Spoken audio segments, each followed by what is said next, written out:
সোনালি ঐতিহ্যে অশুভ আধার। পাহাড়ের কোল ঘেঁষে বস্তি, তিন দিকে বাগান। দক্ষিণে সিরানুবিদার চূড়ায় বরফপাত শুরু হয়েছে। কেল্লার মতো বিশাল বাড়ির ছাদে রোদ পোহাচ্ছিল সালমা। 50 বছর বয়সেও শরীরের কোথাও ভাঁজ পড়েনি। আতিকা 14-15 বছরের উঠতি বালিকা। আরব আর স্পেনিশ রক্তের সংমিশ্রণে গড়ে ওঠা এক অপূর্ব নারী প্রতিমা। বই হাতে সিঁড়ি ভেঙ্গে ছাদে উঠে এলো আতিকা। চাচি যান, বই খুলতে খুলতে বলল আতিকা। বইয়ের জন্য সাইদের ঘরে গিয়েছিলাম। ভেবেছিলাম তাড়াতাড়ি ফিরে আসব, কিন্তু জোবাইদার সাথে কথা বলতে বলতে দেরি হয়ে গেল। এখনও গ্রানাডা থেকে সাইদ ফিরে আসেনি। মনসুর খুব চিন্তা করছে। জাফর এবং জোবাইদাও দারুণ পেরেশান। জাফর বলল, সন্ধ্যা পর্যন্ত ফিরে না এলে তাকে খুঁজতে সে নিজেই গ্রানাডা যাবে। ওর ভয় হচ্ছে গোয়েন্দারা তাকেও আবার খ্রিস্টানদের হাতে তুলে না দেয়। শোয়া থেকে উঠে বসল সালমা। সান্ত্বনার স্বরে বলল, আতেকা, আমি জানি তুমি সাইদের জন্য যথেষ্ট পেরেশান। আবু আবদুল্লাহ কিছুদিনের মধ্যে জামানত হিসেবে 400 ব্যক্তিকে ফার্ডিন্যান্ডের হাতে তুলে দেবে। এরপর গ্রানাডার কাউকে আর সন্ধি চুক্তির বিরুদ্ধে জবান খুলতে দেবে না। ওদের দুশ্চিন্তা ছিল তোমার চাচাকে নিয়ে। এজন্য আমিন এবং ওবায়েদকেও সেই সাথে দেয়া হয়েছে। অবশ্য ওমরের মতো তাদের নামও লিস্ট থেকে বাদ দেওয়ার চেষ্টা করছে তোমার চাচা। চাচি আম্মা, সাইদ ছাড়া যে মনসুরের কেউ নেই, তাই তার জন্য আমি পেরেশান। আচ্ছা বেটি, কোনো চাকরকে গ্রানাডা পাঠিয়ে তার খোঁজ নিতে বলবো তোমার চাচাকে। কিন্তু বারবার সাইদদের ঘরে যাওয়া তোমার ঠিক না। তুমি এখন বড় হয়েছে। জানি সাইদ খুব ভালো ছেলে। তোমার চাচা তাকে ছেলের মতোই স্নেহ করেন। কিন্তু তার সাথে এভাবে তোমার মেলামেশা ওমর ভালো চোখে দেখে না। রাগে বিবর্ণ হয়ে গেল আতিকার চেহারা। বই একদিকে রাখতে রাখতে বলল, আপনি তো জানেন ওমরের নামই আমি শুনতে পারি না। মুচকি হাসল সালমা। হ্যাঁ, আমি জানি। ওর অভ্যাসগুলো আমারও ভালো লাগে না। কিন্তু তোমার চাচা তাকে আমিন এবং ওবায়েদের চেয়েও বেশি ভালোবাসেন। তার ধারণা তুমি বড় হলে ওকে অতটা ঘৃণা করবে না। চাচি আম্মা, এ কি বলছেন আপনি? বেটি, তোমাকে কেউ জোর করে বাধ্য করবে আমি তা বুঝাতে চাইনি। তবে তোমার চাচা বলছিলেন কদিন পরই ওমর ঘরে ফিরে আসবে। তখন তোমাকে একটু সাবধান হতে হবে। তাছাড়া এখন পরিস্থিতি খুব খারাপ। এ অবস্থায় ঘর থেকে যখন তখন তোমার বাইরে যাওয়া এমনিতেও ঠিক না। দরকার হলে জাফরের বিবিকে খবর দিয়ে আমাদের এখানে ডেকে নিয়ে আসব। কিছুক্ষণ চুপ করে থেকে আতেকা বলল, চাচা যান ওমরের ব্যাপারে সুপারিশ করতে পারলে আমিন এবং ওবায়েদের কি দোষ ছিল? তিনি তাদেরও বাঁচাতে চেয়েছিলেন। কিন্তু উজির আবুল কাশিম বলল, আপনার 3 ছেলেকেই যদি ছেড়ে দিই তবে অন্যরাও তাদের সন্তানদের ছাড়িয়ে নিতে চাইবে। তাই আমি কেবল আপনার এক ছেলেকে ছেড়ে দেওয়ার ওয়াদা করতে পারি। এ কথা শুনেই আমিন ও ওবায়েদকে বাদ দিয়ে চাচা ওমরের নাম প্রস্তাব করলেন। হ্যাঁ, তুমি তো জানো আমার সতীনের ছেলের প্রতি তিনি একটু বেশি দুর্বল। ওর মায়ের প্রতিও কি তিনি দুর্বল ছিলেন? হ্যাঁ, সে আমার বড় বিপদের কারণ ছিল। তোমার চাচা যদি হামিদ বিন জোহরাকে ভয় না পেত তবে বেঁচে থাকাটাই হতো আমার জন্য মুশকিল। তবে এখন সে বেঁচে নেই, তাই এ নিয়ে আমাদের কথা বলা ঠিক নয়, বরং তার জন্য আমাদের দোয়া করা উচিত। জোবাইদা বলছিল সেভিলের এক ইহুদি বংশের সাথে তার সম্পর্ক ছিল। গ্রানাডা এসে তার পিতামাতা মুসলমান হয়েছিলেন। আব্বাজান তাকে দেখতেই পারতেন না। আম্মাজানও তার সাথে কথা বলা পছন্দ করতেন না। বেটি, তোমার আব্বা আম্মা ছিলেন আমার পক্ষে। একবার তিনি যখন শুনলেন তোমার চাচা আমার সন্তানদের সাথে ভালো ব্যবহার করেন না, আমাদেরকে গ্রানাডায় ডেকে নিয়েছিলেন তিনি। তোমার আব্বার চেয়ে মাত্র 1.5 বছরের ছোট ছিল তোমার চাচা। তবু নাসিরের সামনে তিনি দাঁড়াতে পারতেন না। তার চোখে চোখ রেখে এলাকার কেউ কথা বলতে সাহস করত না। আতেকা, রাগলে তোমার চোখ দুটো ঠিক নাসিরের মতো মনে হয়। চাচি আম্মা, সেদিনগুলো আমার আবছা আবছা মনে পড়ে। কিন্তু আপনারা খুব তাড়াতাড়ি গ্রানাডা চলে এসেছিলেন। হ্যাঁ, ওমরের মায়ের মৃত্যুর পর নিজের বাড়াবাড়ি বুঝতে পেরেছিলেন তোমার চাচা। তার সাথে আমাকেও ফিরে আসতে হলো। চাচি আম্মা, কিছু মনে না করলে একটা কথা জিজ্ঞেস করব? বলো। চাচাজান কি দুশমনের গোলামি করতে রাজি হয়ে যাবেন? না বেটি, যার 3 ভাই মুসলমানদের আজাদি রক্ষার জন্য শহীদ হয়েছে, খ্রিস্টানদের গোলামিতে কিভাবে তিনি রাজি হতে পারেন? নিজের সন্তানদের তিনি জামানত হিসেবে পাঠিয়েছেন। এতে কি প্রমাণ হয় না গ্রানাডার পরাজয় তিনি স্বীকার করে নিয়েছেন? চুক্তির সময়সীমা শেষ হওয়ার আগে 400 ব্যক্তিকে খ্রিস্টানদের হাতে তুলে দেবে আবু আবদুল্লাহ এবং তার সঙ্গীরা। এ তো কল্পনাও করা যায় না। হায়, সরকারি সিদ্ধান্ত বাতিল করার ক্ষমতা যদি তোমার চাচার থাকত। ধরুন হামিদ বিন জোহরা যদি সফল হন, হঠাৎ আমরা সংবাদ পাই মরক্কো, তুরস্ক অথবা মিসরের যুদ্ধ জাহাজ আমাদের সাহায্যে স্পেনের পথ ধরেছে, চাচা যান তখন কি করবেন? সাইদ বলছিল, স্পেনের মুসলমানরা আরেক ইউসুফ বিন তাশফিনের প্রতীক্ষা করছে। তার ধারণা হামিদ বিন জোহরা ব্যর্থ হয়ে ফিরে আসবেন না। কিছুক্ষণ ব্যথাভরা চোখে আতেকার দিকে তাকিয়ে রইল সালমা। কিছুটা সমেত হয়ে বলল, মুজাহিদেরা যখন ময়দানে আসবে, স্পেনের আজাদির পরিবর্তে ছেলেদের জীবন বাঁচানোর চেষ্টা করবেন তোমার চাচা, এমনটি ভেব না। কিন্তু এখন সেসব আশার সকল প্রদীপ নিভে গেছে। বাইরের কেউ আসবে না আমাদের সাহায্যে। আমাদের আগে কর্ডোবা, সেভিল এবং টলেডোর মুসলমানরাও এমন স্বপ্ন দেখত যে কুদরতের কোনো মজিয়া খ্রিস্টানদের গোলামি থেকে তাদের মুক্ত করবে। কিন্তু যারা নিজেরাই নিজেদের ধ্বংস ডেকে আনে, দুনিয়ার কোথাও তাদের জন্য এতটুকু আশ্রয় থাকে না। শত ঝড় ঝাপটায়ও যারা আশার আলো জ্বালিয়ে রাখে, ইউসুফ বিন তাশফিন ছিলেন তাদেরই কোরবানির ফল। দিনের জন্য যেসব আলেম কারা নির্যাতন ভোগ করছিলেন, তাদের দাওয়াতে সাড়া দিয়েছিলেন ইউসুফ বিন তাশফিন। তখন নেতারাই শুধু গোমরাহির পথ ধরেছিল। তাদের আত্মকলহ স্পেনকে নিয়ে গিয়েছিল ধ্বংসের কাছাকাছি। কিন্তু কওমের অধিকাংশ জনতা তাদের ভবিষ্যতের ব্যাপারে উদাসীন ছিল না। স্বাধীনতার ঘরের ও বাইরের দুশ্মনকে চিনত ওরা। সাম্প্রদায়িক বিদ্বেষের দেয়াল ভেঙে দেয়ার মতো বিচক্ষণ ব্যক্তি তখনও দু একজন বেঁচে ছিলেন। এজন্য ইউসুফ বিন তাশফিন স্পেনের সাগর তীরে নামতেই সমগ্র কওম তাকে অভ্যর্থনা জানিয়েছিল। জনগণের এই সচেতনতা নেতাদেরও একই ঝান্ডার নিচে সমবেত হতে বাধ্য করেছিল। কিন্তু আজ সুখের আশায় গ্রানাডার ওমরারা স্বাধীনতাও বিকিয়ে দিতে চাইছে। হারিয়ে গেছে জনতার সুদি সেই ঐক্যের চেতনা। ওলামারা আত্মপ্রবঞ্চিত। ওরা ভাবছে ফার্ডিন্যান্ড গ্রানাডা কবজা করলে নিশ্চিন্তে ঘুমোতে পারবে ওরা। মুজাহিদরা যে কলিজার খুন ঢেলেছেন, সে পবিত্র খুনে গ্রানাডাবাসী স্বাধীনতার প্রদীপ জ্বালাতে পারেনি। কওমের মধ্যে জীবনের সামান্যতম স্পন্দন বাকি থাকলেও মুসার হিম্মত ওদের জন্য হতো লৌহপ্রাচীর। এ মহান ব্যক্তি শেষ কথাগুলো বলে যখন বেরিয়ে যাচ্ছিলেন আবু আবদুল্লাহর দরবার থেকে, তার দুচোখ ছিল অশ্রুতে ভেজা। চাচি যান, আমাদের নিরাশ হলে চলবে না। আপনি তো জানেন অল্প কজন মুজাহিদ নিয়ে এখনও লড়ে যাচ্ছেন বদর বিন মুগিরা। ঈগল উপত্যকা চারদিক থেকে ঘিরেও দুশ্মন তার হিম্মত কমাতে পারেনি। আমি জানি, কিন্তু এ অল্প কজন মুজাহিদ সমগ্র কওমের পাপের কাফফারা আদায় করতে পারে না। তোমার চাচা বলছিলেন ঈগল উপত্যকা গ্রানাডা থেকে বিচ্ছিন্ন। কতদিন এ সাহস নিয়ে ওরা দুশ্মনের মোকাবিলা করতে পারবে আমরা জানি না। আমরা জানি না কত খুন রয়েছে ওদের শিরায়, কতদিন জ্বালিয়ে রাখতে পারবে ওরা আজাদির এই চেরাগ। আমরা শুধু জানি গোলামির পরিবর্তে ওরা শাহাদাতের পথ ধরেছে। যে মানসিক চেতনা জয়পরাজয়ের ব্যাপারে ভাবনাহীন করে তোলে মানুষকে, সে চেতনা রয়েছে তাদের মধ্যে। তাদের অনুসরণ করার মতো সাহস নেই গ্রানাডাবাসীর। আমরা শুধু বাঁচতে চাই, অথচ জিন্দেগি আমাদের উপর থেকে হাত গুটিয়ে নিচ্ছে। আমাদের অবস্থা সে ব্যক্তির মতো, মৃত্যু ভয়ে যে নিজেই নিজের গলা টিপে ধরেছে। মুসার মতো ব্যক্তিত্বের চিৎকার যাদের বিবেকে সারা জাগাতে পারেনি, তাদের অথর্বতার এর চেয়ে বড় প্রমাণের আর কি প্রয়োজন? শহীদ হওয়ার আকাঙ্ক্ষা নিয়ে তিনি যখন আবু আবদুল্লাহর দরবার থেকে বেরিয়েছিলেন, তিনি ছিলেন একা। কিন্তু গ্রানাডার গুটিকয় আলেম এবং ওমরা সমগ্র কওমের কিসমতের ফয়সালা করতে পারে না। মুসলমানদের প্রয়োজন একজন সাহসী নেতা। খোদা করুন হামিদ বিন জোহরা যেন সফল হন। তখন দেখবেন সিরানুবিদার সমগ্র এলাকা মুক্তিকামী মানুষের দুর্গে পরিণত হবে। এতে গ্রানাডার জনগণও জেগে উঠবে। সাইদ বলছিল, গ্রানাডার মানুষ এখনও কারো ইশারার অপেক্ষায় আছে। তুল আতেকা ভুল, গ্রানাডার মানুষ সেদিনের প্রতীক্ষা করছে, যেদিন আলহামরায় প্রবেশ করবে ফার্ডিন্যান্ড। এরপর কয়েক হপ্তার মধ্যেই শুরু হবে ওদের দুর্ভাগ্যের কালরাত। সে রাত হবে সীমাহীন আধারে ভরা, যে আধার কখনো শেষ হবে না। আতেকা, খোদার কাছে দোয়া করো, চুক্তির সময়সীমার মধ্যেই যেন বাইরের সাহায্য পৌঁছে যায়। গ্রানাডাবাসীর ধারণা হামিদ বিন জোহরা বেঁচে নেই। খোদার দিকে চেয়ে এমন কথা বলবেন না। তিনি বেঁচে আছেন, অবশ্যই ফিরে আসবেন তিনি।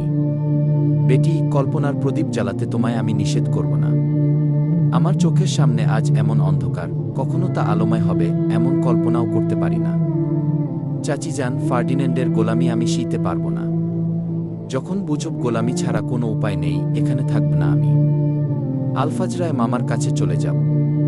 মুক্তিপ্রিয় মানুষের সাথে না খেয়ে হলেও স্বাধীন থাকব। আব্বাজান বলতেন, পরাধীনতার চেয়ে শাহাদাতই বড়। চোখ ফেটে অশ্রু বেরিয়ে এল আতেকার।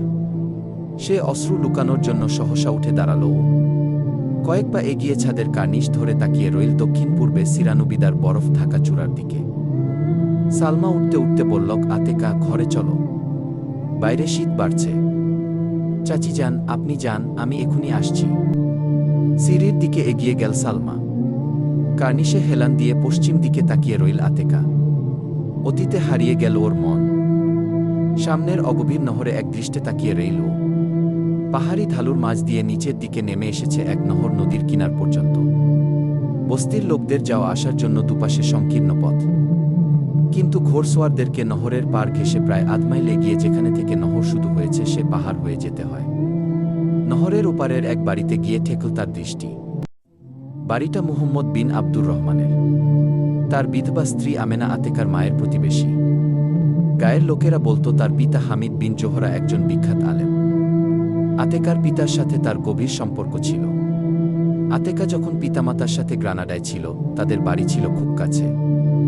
সাইদ হামিদের তৃতীয় ছেলে। বয়স আতেকার চেয়ে বছর তিনেক বেশি। খেলার বয়সটা একসাথেই কাটিয়েছে দুজন। যুদ্ধের প্রথম দিকে শহীদ হয়েছিল সাইদের বড় দুভাই। তাদের এবং বুড়ো বাপের ধৈর্যের কাহিনী আতেকাকে শোনাত তার পিতামাতা। হামিদ বিন জোহরার মেয়ে আমেনার প্রতি ছিল আতেকার বড় আকর্ষণ। ও তাকে বলত খালাম্মা। নিজের ঘরে প্রতিবেশী ছেলে মেয়েদেরকে দিনের তালিম দিতেন আমেনা। আতেকা তার ছাত্রী হয়েছিল 5 বছর বয়সে। সম্ভ্রান্ত বংশের যুবক মুহাম্মদ বিন আব্দুর রহমান নাসিরের কয়েক বছরের ছোট। গ্রানাডা গেলে তিনি অবশ্যই নাসিরের বাসায় যেতেন। তার মাধ্যমেই হামিদ বিন জোহরার সাথে নাসিরের পরিচয় ঘটে। সে পরিচয়ের সূত্র ধরেই একদিন সুন্দরী আমেনা হলেন তার জীবনসাথী। আতেকার বয়স যখন 6 বছর, সীমান্তবর্তী এক কিল্লার দায়িত্ব দেয়া হল নাসিরকে। আতেকা এবং তার মাকে পাঠিয়ে দেয়া হলো এই গায়ে। বিয়ের কয়েক মাস পর স্ত্রীকে বাড়িতে রেখে যুদ্ধক্ষেত্রে চলে গেলেন মুহাম্মদ। তার যাবার 2 মাস পর জন্ম হল মনসুরের। আমেনার সাথে নিজের বিশ্বস্ত চাকর জাফর এবং তার স্ত্রী জোবাইদাকেও গায়ে পাঠিয়ে দিয়েছিলেন হামিদ বিন জোহরা। গ্রানাডার মতো স্বামীর গায়ের বাড়িতেও ছেলে মেয়েদেরকে দিনের তালিম দিতে লাগলেন আমেনা। বাড়ির নিচতলায় তিনি মাদ্রাসা প্রতিষ্ঠা করলেন। কখনো হামিদ বিন জোহরা, আবার কখনো কোনো চাকরের সাথে বোনের কাছে আসত সাইদ। তার ক্ষুদ্র দুনিয়া হাসি আনন্দে ভরে উঠত। ভোর হলেই আতেকা ছুটে আসত আমেনার ঘরে। ফটক বন্ধ থাকলে চাচা জাফরকে ডাকত চিৎকার করে। জাফর মৃদু হেসে দরজা খুলে দিত। ভিতরে ঢুকেই সাইদ সাইদ বলে ডাক জুড়ে দিত। কোথাও লুকিয়ে পড়ত সাইদ। ও আমেনার কাছে গিয়ে বলত, খালাম্মা, সাইদ কোথায়? কিছু না জানার ভান করে এদিক ওদিক তাকাতেন আমেনা। বাড়ির সবখানে তাকে খুঁজত আতেকা। হঠাৎ সমগ্র ঘর ভরে উঠত সাইদের হাসিতে। সাইদদের গ্রামে থাকার দিনগুলো বড় ভালো লাগত ওর কাছে। মাদ্রাসায় ছুটি পেলেই ও এসে সারাদিন কাটাত সাইদের সাথে। কখনো নিয়ে যেত নিজের বাড়িতে, কখনো পাহাড়ের আরও কিছু ছেলে মেয়ে নিয়ে গায়ের বাইরে বাগান, নদী অথবা পাহাড়ের দিকে বেরিয়ে পড়ত ওরা। একটু বড় হয়ে ঘোড়ায় চড়তে শিখল সাইদ। 10 বছর বয়সেই সে হয়ে উঠল ভালো ঘোড়সওয়ার। তাকে এবড়ো থেবড়ো পথে ঘোড়া ছুটাতে দেখে মায়ের কাছে জিদ ধরত আতেকা, আমিও ঘোড়ায় সোয়ারি করব। কিছুদিন বিভিন্ন টালবাহানায় তাকে ফিরিয়ে রাখলেও শেষ পর্যন্ত এ শর্তে রাজি হলেন যে তার ঘোড়ার বাগ ধরে রাখবে এক চাকর। একবার কয়েকদিনের ছুটিতে বাড়ি এলো নাসির। মেয়ের আগ্রহ দেখে ছোট্ট ঘোড়া কিনে দিল তাকে। 3 দিন পর স্ত্রীকে বলল, মেয়ের এখন অন্য চাকরের হেফাজতের প্রয়োজন নেই। পরদিন নাসির যখন ঘোড়া নিয়ে বের হল, আতেকা হলো তার সঙ্গে। সাইদ গ্রামে এলে তার সাথে ঘোড় দৌড়ের মহড়া দিত আতেকা। এ মধুময় স্বপ্নের দিনগুলো হারিয়ে গেল একদিন। ওর মনে হল বুদ্ধি বাড়ার সাথে সাথে জিন্দেগির হাসি আনন্দ ধীরে ধীরে তার চাদর গুটিয়ে নিচ্ছে। নহরের ওপারের বাড়িটা তখনও তার দৃষ্টির সামনে। কিন্তু হামিদ বিন জোহরার মেয়ে, যাকে ও খালাম্মা ডাকত, আর তার খালুকেও তখন ছিলেন না ওখানে। মনসুর তখন 3 বছরের শিশু। দক্ষিণের রণক্ষেত্রে গিয়েছিলেন মুহাম্মদ বিন আব্দুর রহমান। মালাকার পূর্বাঞ্চলের কিছু এলাকার হেফাজতের দায়িত্ব দেয়া হলো তাকে। একদিন আমেনা সংবাদ পেল তিনি আহত হয়েছেন। তাকে পৌঁছে দেয়া হয়েছে সাগর পাড়ের কয়েক মাইল দূরের এক কেল্লায়। আমেনা পিতাকে সংবাদ পাঠাল, মনসুরকে জাফর ও জোবাইদার কাছে রেখে স্বামীর কাছে যাচ্ছি। আতেকা এবং তার মাও মনসুরের প্রতি দৃষ্টি রাখবে। আপনি সাইদকে কয়েকদিনের জন্য এখানে পাঠিয়ে দিবেন। মনসুরের পিতার অবস্থা একটু ভালো হলেই আমি ফিরে আসব। বস্তির 4 জন বিশ্বস্ত ব্যক্তিকে আমেনার সাথে পাঠিয়ে দিলেন হাসিম। কয়েকদিন পর তারা ফিরে এসে বলল, মুহাম্মদ বিন আব্দুর রহমানের অবস্থা আশঙ্কাজনক নয়। 2-1 সপ্তাহের মধ্যেই তিনি হাঁটাচলা করতে পারবেন। আতেকা এবং তার মা প্রতিদিন সকাল বিকাল আমেনাদের ঘরে যেত। 1 মাসের মধ্যেও মুহাম্মদের কোনো সংবাদ না পেয়ে নিজের চাকরকে পাঠিয়ে দিলেন হাসিম। তার যাবার 3য় দিনে যুদ্ধ ফেরত গায়ের এক যুবক বলল, স্বামী স্ত্রী দুজনেই শহীদ হয়ে গেছেন। সে বলল, খ্রিস্টানরা সাগর পাড়ের কেল্লা দখল করে পাহাড়ি কেল্লায় হামলা করল, কিন্তু সফল হল না। সুস্থ হয়ে মুহাম্মদ বিন আব্দুর রহমান জবাবি হামলা করে ওদের সাগর পাড়ে সরে যেতে বাধ্য করল। ততদিনে মালাকায় হামলা করার জন্য দুশমনের অতিরিক্ত ফৌজ সাগর পাড়ে নামানো হয়েছে। ওদের একদল পূর্ব দিকে, অন্য দল পশ্চিম দিকে এগিয়ে গেল। সওয়ারদের গতি ছিল মালাকার দিকে। আশপাশের চৌকিগুলোর হিফাজতের দায়িত্ব স্থানীয় স্বেচ্ছাসেবকদের দিয়ে ফৌজ নিয়ে মুহাম্মদ বিন আব্দুর রহমানকে মালাকা পৌঁছার নির্দেশ দিলেন সিপাহসালার। কেল্লার 3 সিপাইকে মুহাম্মদ সূর্য ডোবার আগেই তৈরি হতে বললেন। এশার নামাজ শেষে সবাই মালাকার পথ ধরলাম। হামলার ভয়ে উপকূলের সোজা পথ ছেড়ে আমরা চলছিলাম আঁকাবাঁকা পথ ধরে। শেষ রাতে এক সংকীর্ণ পথ অতিক্রম করছিলাম আমরা, হঠাৎ ডান দিকের পাহাড় থেকে শুরু হল তীর আর পাথর বৃষ্টি। দেখতে না দেখতে আমাদের কয়েকজন শহীদ হয়ে গেল। ঘোড়াসহ পাশের খাদে গিয়ে পড়ল কতক সওয়ার। পদাতিকদেরকে পাহাড় কবজা করার জন্য সমগ্র শক্তি দিয়ে চিৎকার করে হুকুম দিলেন মুহাম্মদ। সওয়ারদেরকে নির্দেশ দিলেন সফর চালিয়ে যেতে। কিন্তু রাতের নিশ্চিম আধার ও জখমীদের আর্তচিৎকারে হারিয়ে গেল তার সে আওয়াজ। খোশ কিসমত বলতে হয়, আমাদের পেছনের দল, যারা তীর ও পাথরের আওতার বাইরে ছিল, পাহাড়ে উঠে গেল। রাতের অন্ধকারে দুশমনদের খুঁজে পাওয়া সম্ভব ছিল না, কিন্তু পেছনে আল্লাহু আকবারের নারা শুনে ওরা পালিয়ে গেল। আমাদের জখমী আর শহীদের সংখ্যা কত অন্ধকারে জানা সম্ভব ছিল না। এদিকে মুহাম্মদ বিন আব্দুর রহমানের কোনো পাত্তা না পেয়ে এগিয়ে যাওয়া লোকদের মধ্যে তাকে খুঁজে দেখার জন্য এক সওয়ারকে হুকুম দিলেন নায়েবে সালার। বললেন, তিনি অগ্রগামী দলের সাথে থাকলে অন্ধকারে না এগিয়ে পাহাড়ে চড়ে রাত কাটানোর পরামর্শ দেবে তাকে। সাহায্যের জন্য আশপাশের বস্তির লোকদের ডেকে আনতে পাঠানো হল কজনকে। একটু পর এগিয়ে যাওয়া লোকেরা ফিরে এল। ওদের কাছে শুনলাম 2 মাইল সামনে রাস্তার ওপর যে ব্রিজটি ছিল তা ভাঙ্গা। কতক সওয়ার দ্রুত ছুটতে গিয়ে বেখিয়ালে সাঁকো থেকে নিচে পড়ে যায়। মুহাম্মদ বিন আব্দুর রহমান এবং তার স্ত্রীর কোনো খবর নেই। ভোর হওয়ার আগেই আশপাশের বস্তির কয়েক লোক পৌঁছে গেল ওখানে। মশালের আলোয় খোঁজা শুরু হলো জখমী আর শহীদদের লাশ। কেউ কেউ মশাল নিয়ে নেমে পড়ল নহরে, কেউ এগিয়ে গেল টিলার খাজে। নহরে পাওয়া গেল 40টা লাশ। আমেনার লাশ পড়েছিল তার ঘোড়ার নিচে। মুহাম্মদকে ওখানেও পাওয়া গেল না। ভোরের আলো ফুটতেই টিলার ওপর থেকে এক সিপাই আওয়াজ দিয়ে বলল, এদিকে আসুন, মুহাম্মদ বিন আব্দুর রহমান এখানে। আমরা ছুটে গেলাম। তার লাশ পড়েছিল টিলার অপর দিকে। তার পাশে পড়েছিল 2 জন মুসলমান এবং 5 জন খ্রিস্টানের লাশ। কয়েক কদম দূরে মৃত্যুর সাথে লড়াই করছিল এক জখমী খ্রিস্টান। মুহাম্মদ বিন আব্দুর রহমানের শরীরে ছিল 15টা জখম, তখনও হাতে ধরা তরবারি। নায়েবে সালার নিজের জুব্বা খুলে ঢেকে দিলেন তার লাশ। আমাদের দিকে ফিরে বললেন, আমি খোদা এবং তার বান্দার কাছে লজ্জিত। বিপদ দেখে তিনি পালাতে চাইছিলেন এমন কল্পনাও করতে পারি না। এমন লোকদের সাথে মরতে পারাও সৌভাগ্য। তার বিবির লাশও এখানে পৌঁছে দাও। আমরা একই পাড়ায় থাকি। নায়েবে সালার তা জানতেন। তিনি আমাকে তার তরবারি ঘরে পৌঁছে দেওয়ার হুকুম করলেন। আমেনা এবং তার স্বামীর শাহাদাতের খবর পেয়েই গ্রামে পৌঁছলেন হামিদ বিন জোহরা এবং সাইদ। কয়েকদিন পর ফিরে গেলেন হামিদ। সাথে নিয়ে যেতে চাইলেন মনসুরকে, কিন্তু তার লালন পালনের ভার নিয়ে নীল আতেকা। ক্ষেত আর বাগানের দেখাশোনার দায়িত্ব দেয়া হল জাফরকে। তার স্ত্রী জোবাইদা কখনো আতেকাদের ঘরে মনসুরকে দেখতে যেত, কখনো নিয়ে আসত নিজের কাছে। আম্মারা সব সময় স্বার্থে রাখতে চাইতেন মনসুরকে।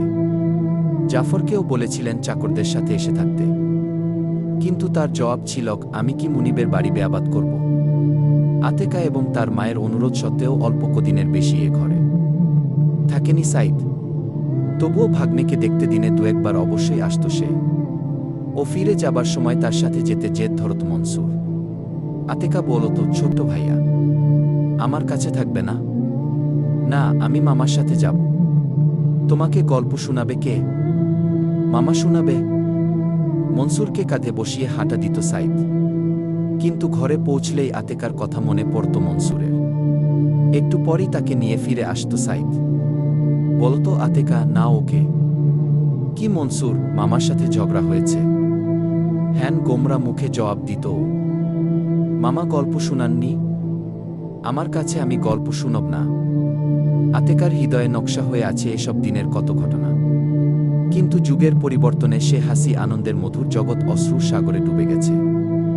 ভবিষ্যতের আকাশ ছেয়ে গেছে আধারের কাল পর্দায়। পাড়ার আর সব ছেলে মেয়ের মতো সাইদ এবং আতেকাও শুনছে জাতির সেসব বেলমান এবং গাদ্দারদের কাহিনী, যাদের কারণে গ্রানাডার লস্কর এবং কবিলার মুজাহিদদের বিজয়গুলো পরাজয়ের রূপ নিয়েছিল। এরপর শুরু হলো সে দুঃসময়, যখন গ্রানাডার দিকে এগিয়ে আসল ফার্ডিন্যান্ডের অবরে। আতেকার পিতা নাসির বিন আব্দুল মালিককে গ্রাম থেকে 5 মাইল উত্তরে এক কিল্লা এবং তার ডান বায়ের চৌকিগুলোর দায়িত্ব দেয়া হলো তাকে। আলফাজরার দিক থেকে গ্রানাডায় রসদ আসার পথ নিরাপদ রাখা ছিল এর উদ্দেশ্য। নাসিরকে এ দায়িত্ব দেওয়ার বড় কারণ, তিনি ছিলেন এলাকার একজন প্রভাবশালী ব্যক্তি এবং সেই সাথে এক বাহাদুর মুজাহিদ। তার ডাকে আশপাশের গায়ের হাজার হাজার স্বেচ্ছাসেবক ফৌজের সাহায্যে ছুটে আসতে পারত। নতুন দায়িত্ব পেয়ে পাহাড়ি কবিলাগুলোর মধ্যে জিহাদের প্রেরণা সৃষ্টির জন্য হামিদ বিন জোহরার প্রয়োজনীয়তা অনুভব করলেন তিনি। সিপাহসালারের কাছে দরখাস্ত করলেন, গ্রানাডার পরিবর্তে তিনি যদি একে কেন্দ্র বানান, তাহলে সিরানুবিদা পর্যন্ত সবাই তার ডাকে সাড়া দেবে। আমাদের গা যখন স্বেচ্ছাসেবকদের আস্তানা হবে, গ্রানাডার পথের সবকটা চৌকির পেছন দিকটা থাকবে নিরাপদ। মুজাহিদদের সাহস বাড়ানোর জন্য এমনিতেই গ্রামে গ্রামে ঘুরতেন হামিদ বিন জোহরা। সিপাহসালারের ইশারা পেয়ে গ্রানাডা ছেড়ে গ্রামে চলে এলেন তিনি। গ্রামে চাচা হাসিম হলেন হামিদ বিন জোহরার সহযোগী। আতেকার পিতার মতো তিনিও অনেকদিন থেকেই তাকে জানতেন। হাসিমের বড় ছেলে সেনাবাহিনীতে ভর্তি হওয়ার আগে শিক্ষা গ্রহণ করেছিল তার কাছে। গ্রানাডায় থাকার সময় কয়েকবার তিনি হামিদ বিন জোহরার বক্তৃতা শুনেছেন। এজন্য গ্রানাডা ছেড়ে তার গায়ে আসার সংবাদে তিনি দারুণ খুশি হলেন। এলাকার সর্দারদেরকে নদীর পাড়ে এ মর্দে মুজাহিদকে সম্বর্ধনা জানানোর জন্য খবর পাঠালেন তিনি। উচ্ছ্বসিত আবেগ নিয়ে হাজার হাজার মানুষ তাকে অভ্যর্থনা করছে, কল্পনায় আতেকা তা দেখতে পাচ্ছিল। একটু পর মা, চাচি এবং গায়ের অন্যান্য মহিলাদের নিয়ে দেউরির কাছে মেহমানখানার ছাদে দাঁড়িয়ে দেখছিল হামিদ বিন জোহরার আগমন দৃশ্য। তার ঘোড়ার বাগ ধরেছিলেন হাসিম। জনতার মিছিল আসছিল তার পিছনে পিছনে। মুহাম্মদ বিন আব্দুর রহমানের ঘরের পাশ দিয়ে মিছিল এগিয়ে চলল হাসিমের ঘরের দিকে। থামল এসে দেউরির কাছে। ঘোড়া থেকে নেমে এক টিলায় চড়ে বক্তৃতা শুরু করলেন তিনি। সবাই তন্ময় হয়ে শুনল তার বক্তৃতা। তার বক্তৃতার হৃদয় মথিত আবেগে সম্মোহিত হল শ্রোতারা।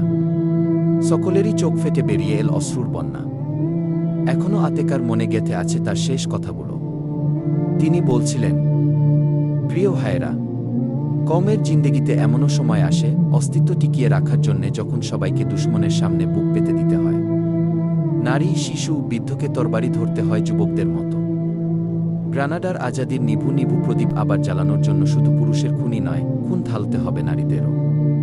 আজ এ কথাই বলছে আলহামরার প্রতিটি পাথর। ও তখন মনে মনে ভাবছিল, হায়, কওমের এক মেয়ে হিসেবে আমিও যদি আমার হিস্সার জিম্মাটা পুরা করতে পারতাম। দুদিন পর আতেকার পিতা বাড়ি এল।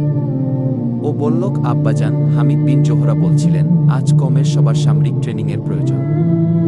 হ্যাঁ বেটি, আমরা অত্যন্ত নাজুক পরিস্থিতির মোকাবিলা করছি। আমি আনন্দিত আমার মেয়ে তীরন্দাজি আর ঘোড়সওয়ারি করতে পারে। আব্বাজান, আমি আরও বেশি শিখতে চাই। তুমি কি শিখতে চাও বেটি? যুদ্ধের বাস্তব অভিজ্ঞতা হাসিল করতে চাই। কেল্লায় আপনার কাছে আমাকে নিয়ে যাবেন। ওখানে হয়তো ভালো ওস্তাদও পেয়ে যাব।